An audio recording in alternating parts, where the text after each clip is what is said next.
Paul Bacot, bonjour, vous êtes professeur de sciences politiques et vous venez de publier un ouvrage, c'est un petit guide consacré à la métropole de Lyon et aux prochaines élections. On a effectivement besoin d'y voir clair parce que j'ai l'impression que les électeurs qui vont être appelés pour la première fois en 2014, en 2020, pardon, l'année prochaine, dans 6 mois maintenant, à désigner leur conseiller métropolitain, ce qui ne s'était encore jamais fait. Il y en a beaucoup qui n'ont toujours pas bien compris ce qui se passe. Alors, d'abord, quelle est la différence entre la métropole que l'on va élire demain et celle qui existe aujourd'hui? Alors, la métropole par elle-même, elle existe déjà depuis 2015. Ça, il n'y a pas de changement, sauf que, effectivement, personne, ou pas grand monde, sait exactement en quoi ça consiste par rapport à l'ancienne communauté urbaine ou par rapport à l'ancien département. Alors déjà, première chose, la métropole, elle existe depuis 2015, mais le mode de scrutin n'était pas encore en application en 2015, c'est ça? Oui, c'est-à-dire que la métropole succède à la communauté urbaine. Il y avait un conseil de communauté urbaine qui avait été élu en 2014. Et la Au moment des loi. municipales, mais là, on votait qu'une seule fois. Voilà, c'est ça. Et la loi a dit, bon, ben, le conseil en place de la communauté urbaine devient conseil de la métropole lorsque la métropole est créée en 2015. Et il y a pas, donc ce conseil de la métropole actuel, sortant, n'a pas été élu en tant que tel. Il a été élu en tant que conseil communautaire.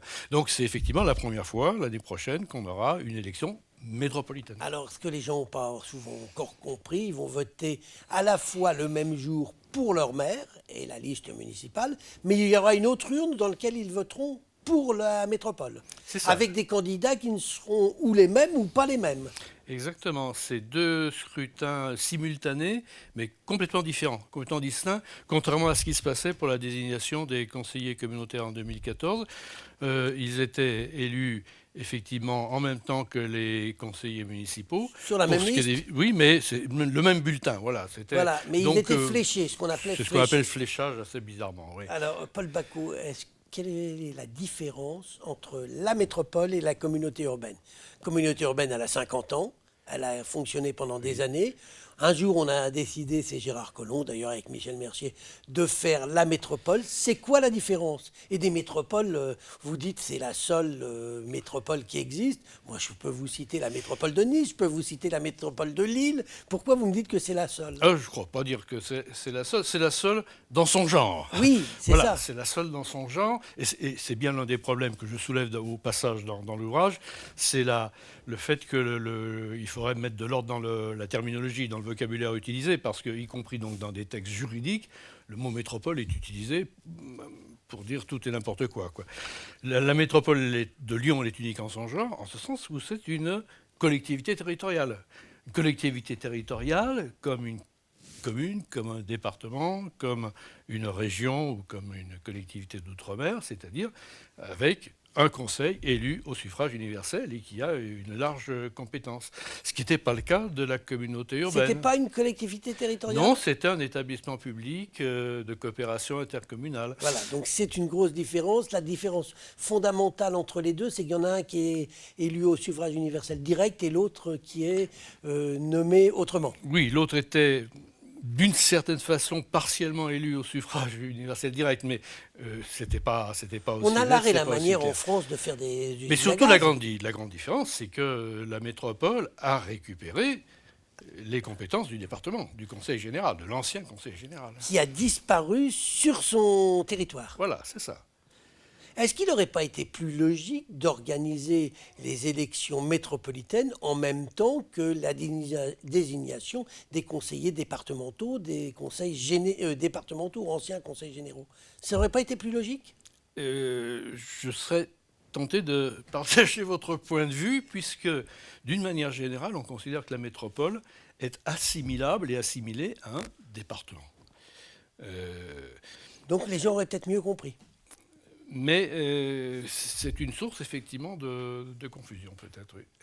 Autre chose, j'ai lu avec intérêt ce que vous avez écrit, Paul Bacot, dans ce petit ouvrage, et vous dites, vous évoquiez un peu, il y a eu un débat à un moment, les uns disaient il faut que tous les maires puissent siéger à la métropole. Ça n'a pas été possible. Pourquoi c'est pas possible? Alors, c'est une vieille histoire, toutes les fois qu'on organise la gestion, la gouvernance d'une agglomération.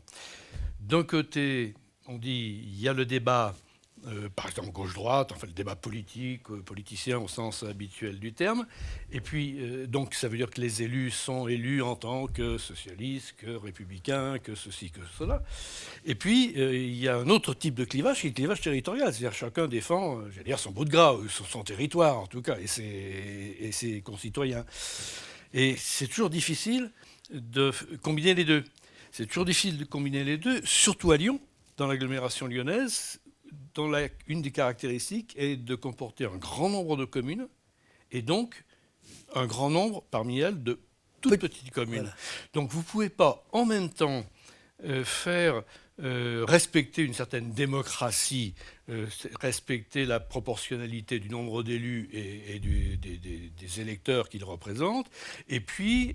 Sinon, ça aurait été anticonstitutionnel. Et oui, et faire en sorte que tout le monde soit...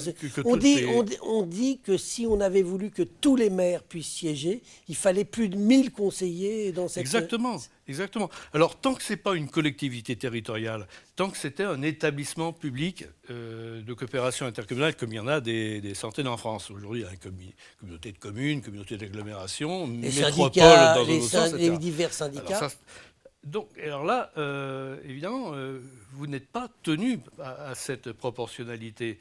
Et donc, la communauté urbaine, la moindre petite commune des Monts d'Or avait de toute manière un représentant, le maire. Ce qui veut dire que les Lyonnais étaient nettement sous-représentés, les Villeurbanais aussi. Ce qui n'est plus possible dans une collectivité de plein exercice. Ce qui n'est pas possible, il peut y avoir un petit décalage, et donc, effectivement, on ne peut pas avoir pour les petites communes, une garantie de représentation. Bon, on aura donc, on le rappelle, un double vote en mars prochain, municipal, métropolitaine.